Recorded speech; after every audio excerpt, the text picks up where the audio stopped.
2026 में आप ईपीएफ का फाइलिंग किस तरह कर सकते हैं, आज मैं ये वीडियो में आपको बताने वाला हूँ। और हाँ, अगर ये वीडियो आपको अच्छी लगे तो आप लाइक और सब्सक्राइब जरूर कीजिएगा। चलिए अब वीडियो को स्टार्ट करते हैं। सबसे पहले हम ईपीएफ पोर्टल पर यूजर आईडी और पासवर्ड डाल के लॉगिन करेंगे, कुछ इस तरह का। अब लॉगिन करने के बाद हम फाइलिंग का प्रोसेस स्टार्ट करेंगे। चलिए दिखाता हूँ। सबसे पहले आपको ये होम पेज पे आना है। होम पेज के आने के बाद देखिए ऊपर में ऑप्शन दिख रहा होगा, home, member, establishment, payments, dashboard, user, admin, online services, ये PMVBRY योजना EEC 2025। तो आपको पेमेंट वाले ऑप्शन पे क्लिक करना है। उसके बाद आपको 4 ऑप्शन दिख रहा होगा, return filing, quick links, return challans और view old ECR challans.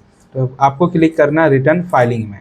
Return filing के बाद आप कुछ इस तरह का देख सकते हैं, जिसमें कि आपका पूरा मंथ का दिख रहा होगा कि आप किस किस मंथ का किए हैं फाइलिंग। तो देखिए हम लोग मार्च का फाइलिंग कर चुके हैं, अभी हम लोग को फाइलिंग करना अप्रैल का। तो अप्रैल पे व्यू अपलोड पे क्लिक करना है। उसके बाद देखिए आपको ये डैशबोर्ड ऐसा आपको दिख रहा होगा। उसके बाद आपको डाउनलोड एक्टिव मेंबर लिस्ट पे क्लिक करना है और डाउनलोड कर लेना है ECR फाइल को। उसके बाद आपको कुछ इस तरह का इंटरफेस ओपन होगा। यहाँ पर आप देख सकते हैं UN नंबर, मेंबर का नाम जिसका आपको फाइलिंग करना है।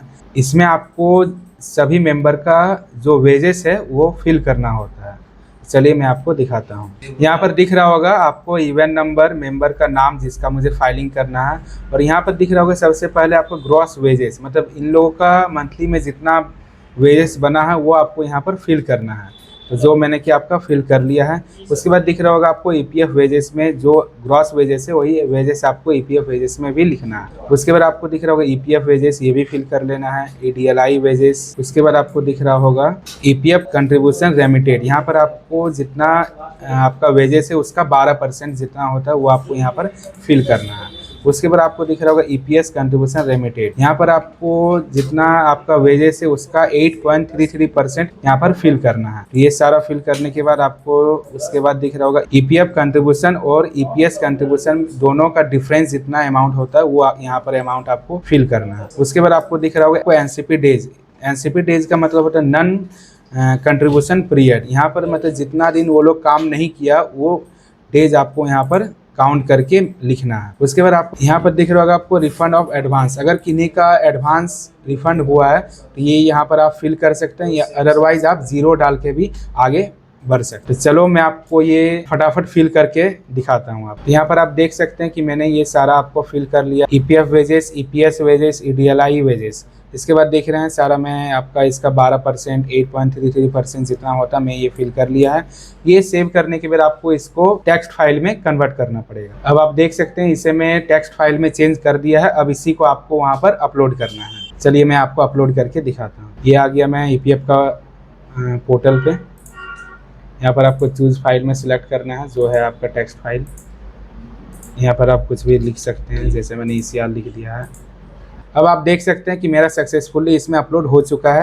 यहाँ पर देखिए 2 ऑप्शन दिख रहा होगा, एक अप्रूव का, एक रिजेक्ट का। अगर आप सही तरीके से सारा कुछ फिल किए तो आप अप्रूव कर दीजिए। अगर आपको कुछ भी लगता है कि रॉन्ग किए हैं तो आप रिजेक्ट कर सकते हैं। और यहाँ से आप रिटर्न स्टेटमेंट भी डाउनलोड कर सकते हैं जिसमें आपको सभी मेंबर का कॉन्ट्रीब्यूशन दिख रहा होगा। देखिए उसके बाद मैं अप्रूव कर देता हूँ इसे, क्योंकि मुझे पता है मैंने सही फिल किया है। अब अप्रूव करने के बाद इसका चालान जनरेट करना पड़ता है। यहाँ पर 3 ऑप्शन दिख रहा होगा आपको, full payment, part payment, view page challans. तो मैं इसका फुल पेमेंट करने वाला हूँ तो मैं फुल पेमेंट पे क्लिक कर देता हूँ। अब देखिए इसके बाद प्रिपेयर चलान में आप क्लिक कीजिए, इसका चलान बन के जनरेट हो जाएगा। अब यहाँ से आप चलान को डाउनलोड भी कर सकते हैं और देख सकते हैं कि आपको कितना पेमेंट करना है।